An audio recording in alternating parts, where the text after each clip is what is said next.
বিজেপির 2024 এটা মনে রাখা উচিত ছিল।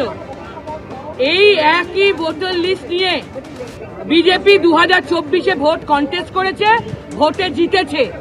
আজকে 2025-এ বিহার, 2026-এ বাংলার ইলেকশনের সময় এখন রোহিঙ্গা বাংলাদেশিদের কথা উঠেছে। তাহলে 2024-এ এই ভোটার লিস্টে রোহিঙ্গা বাংলাদেশিদের ভোটে মোদী বাবু জিতে প্রধানমন্ত্রী হয়েছেন, উনি আগে পদত্যাগ করুন, তারপরে আমাদেরকে এসব কথা শেখাতে।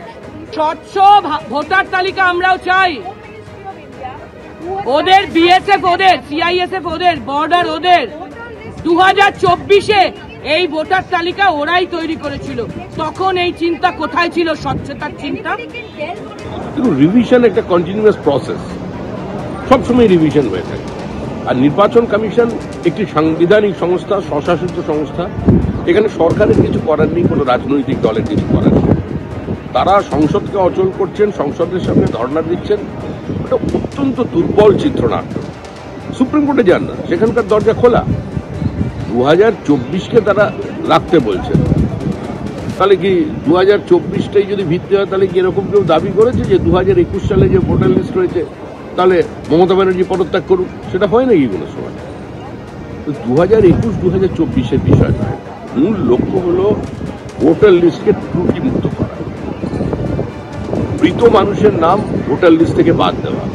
বিহারে বিধানসভা নির্বাচনের আগে নির্বাচন কমিশনের যে বিশেষ সংশোধনী ভোটার তালিকায়, তাতে দেখা যাচ্ছে বিহারে 1 লক্ষ ভুতুরে ভোটার। নির্বাচন কমিশন সূত্রে খবর, ভোটার তালিকায় বিশেষ সংশোধনে এই ভোটারদের খুঁজেই পাওয়া যায়নি।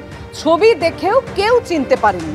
এরা কারা, কোথায় উধাও হয়ে গেলেন, কিভাবে ভোটার কার্ড পেলেন? গতকাল কমিশন জানিয়েছে বিহারে ভোটার তালিকা সংশোধনে বাদ পড়তে চলেছে অন্তত 56 লক্ষ ভোটারের নাম। বিধানসভা পিছু গড়ে 23,000 নাম বাদ পড়তে পারে। বাদ পড়া নামগুলির মধ্যে অন্তত 20 লক্ষ মৃত, 28 লক্ষ ভোটার এখন আর বিহারের স্থায়ী বাসিন্দা নন। 7 লক্ষের নাম একাধিক ঠিকানায় ভোটার তালিকায় রয়েছে, খবর নির্বাচন কমিশন সূত্রে।